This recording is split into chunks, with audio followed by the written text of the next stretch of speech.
See, yesterday the Prime Minister inaugurated the new Bharat Mandapam at the Pragati Maidan, and the Pragati Maidan in itself has a new look. But the Prime Minister's quotation and the speech that he gave thereafter, one important aspect has been picked up by all the newspapers, where the Prime Minister says, "Our third term will see India in the top 3 economies on the planet is my guarantee," is what Prime Minister Narendra Modi says. He says conference tourism is going to get a boost, and the world's largest museum is also going to be in the national capital. I mean, the Prime Minister performed Havan at the inauguration of the IECC complex at Pragati Maidan, and after that, that particular speech went out. I'd give it to the Prime Minister. He knows his photo optics for sure. But this statement, do you think he's taken on more than he can chew at the moment? Our third term will see India in the top 3 economies is going to be his guarantee. Right. Well, Kabir, we have to give it to the Prime Minister and his ways of oratory that he did make a very promising call, a very promising statement, and almost all the newspapers have this as their headlines. The Indian Express says, "Our third term will see India in top 3 economies. My guarantee," says Prime Minister. Times of India says, "Modi ki guarantee, India will be among the world's top 3 economies in NDA's third term." Nav Bharat Times says, "PM ka wada, third term mein top 3 economy banane ki guarantee." Now, this event that the Prime Minister was attending to, Kabir, was at the iconic Pragati Maidan. Those who have visited Delhi, as a child or have been off and on visiting Delhi but don't live here, obviously Pragati Maidan has a very, important significance.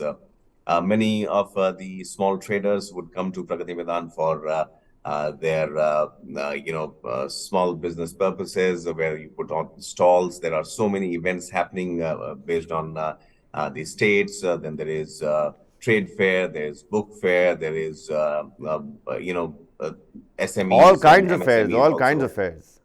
All kinds of fair are there, and now this time around, the biggest of the fair, globally, the G20 is also going to be there. So Prime Minister was there inaugurating the new building of ITPO, which obviously has come at a cost of 2,700 crore rupees and is swanky by all standards. I mean, if you take a look at it, I saw an elaborate documentary and the preparatory video on one of the social media networks, and it is actually made with elaborate detail. So 2 big complexes that have come. Pragati Maidan's ITPO complex is not in comparison with the new Parliament building, but it is no less also as far as the beauty and the architecture is concerned. So the stage was set. It was a bigger stage, and it was talking. The stage was set for G20 and India's positioning on the global map as far as Pankaj, a little bit of a catch here. I've got the IMF forecast in front of me, which says India in 2004 had 722. I think this is the GDP that has been put out here.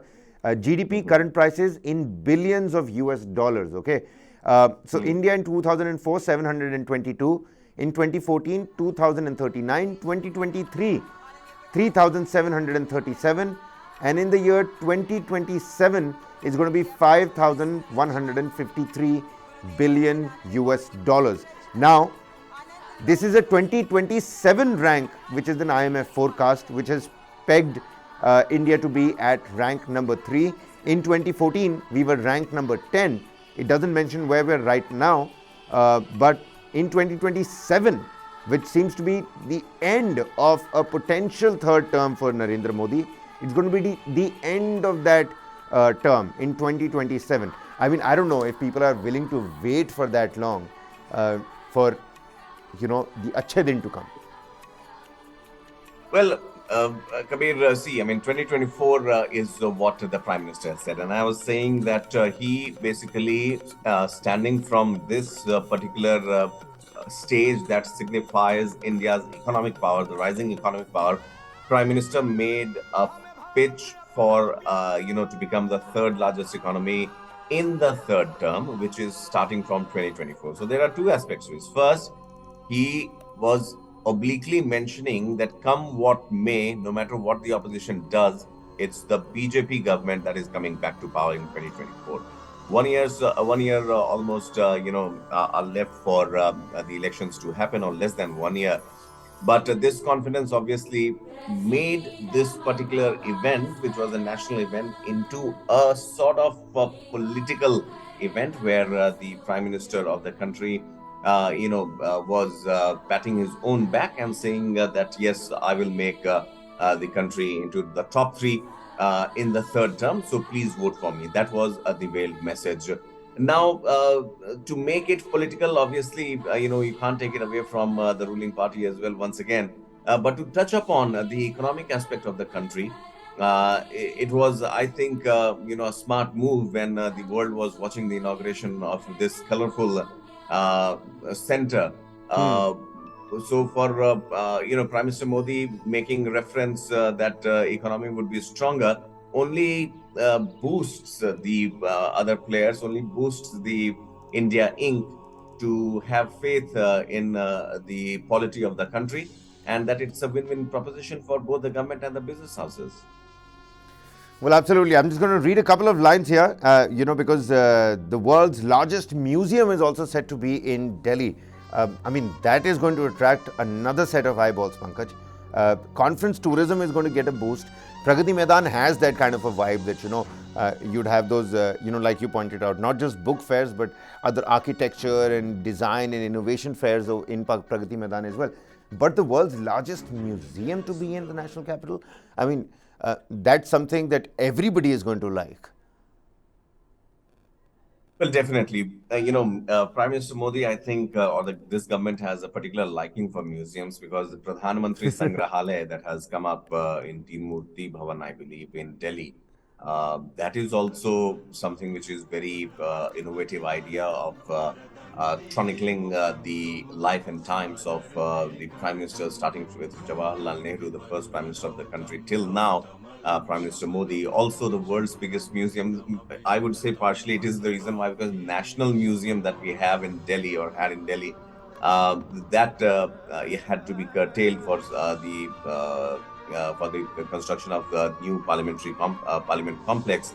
Hence, a bigger museum, which I think by all standards is the biggest in the world, would be coming up. The only thing I was wondering that what all would be on display, because right from the times of Mohenjo-daro to the Mughals, to the pre-colonial, then post-colonial history, The everything is dinosaur so bones, surprising. that we see in the quite The iconic and science museum. classic, the quite iconic and classic museum in New York. You see that big, T-Rex bone structure kept over there. Maybe something like that happens in the national capital as well. If you Something want for to your take a daughter to look at go and that, see as well, Pankaj. if you want to take a look at that, Kabir, you can visit the National Science Museum, which is right next to this Pragati Madan's ITPO. They have these structures for kids. Not I as big believe as the one in New York. I know I've been that's true. to the National Science Museum, and I absolutely adore the way the architecture has been done. Even as we're showing what the new Pragati Maidan complex is going to look like, the National Science Museum is state of the art. It's actually top notch. You've got divisions. It is. Cut through floors and different rooms. It's actually a learning lesson just, walking through the National Science Museum here in the national capital. If you haven't been, ladies and gentlemen, do give that a shot for sure.